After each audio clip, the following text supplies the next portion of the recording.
Virginia state lawmakers are currently considering how to use billions of dollars in federal funds from the American Rescue Act. Mental health is a top priority in the wake of a crisis that's forced 5 state mental health facilities to temporarily shut down. That's placed an even bigger burden on private facilities.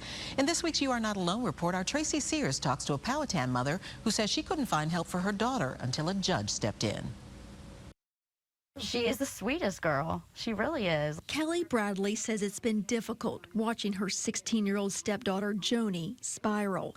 Stress and isolation of a pandemic further complicating mental health issues that she suffered since childhood. Me and my husband hadn't slept, and we're both trying to take turns. The Bradleys knew they needed to find a mental health facility for their daughter when she repeatedly began running away from home, disappearing one time for 11 days. We thought she was in a ditch somewhere for that many days. But their efforts to find an open bed at a behavioral health center or hospital were unsuccessful. And I told all of them, she is going to run again. They knew she needed a bed.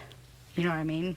And their hands were tied. The Bradleys are not alone, as many families are struggling with a mental health crisis that's only grown worse over the course of the pandemic, leaving both private and public mental health centers overburdened and understaffed. We've got to make the investments into the community. That's the only way we're going to solve this problem long term. In a special session of the General Assembly, state lawmakers are considering a $485 million investment in Virginia's behavioral health system, using state and federal funds to support state mental health hospitals and community-based services and substance abuse treatment and prevention programs. We are seeing a concentration in substance abuse, certainly a higher rate of overdoses than we saw pre-pandemic. Dr. Jake O'Shea, Chief Medical Officer with HCA Virginia, says despite 526 beds dedicated to behavioral health, the largest for a private provider in the state, the demand is still overwhelming. We have to assess every patient that comes into our facility based on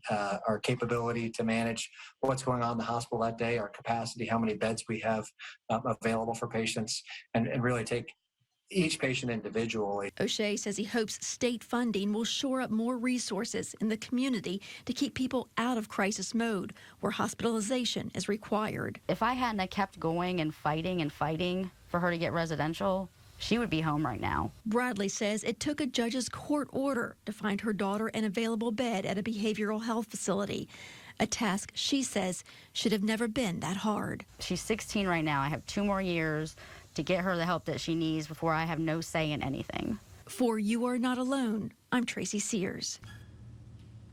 If you are struggling, you are not alone, and there is help available. Just go to WTVR.com/youarenotalone to see a list of resources.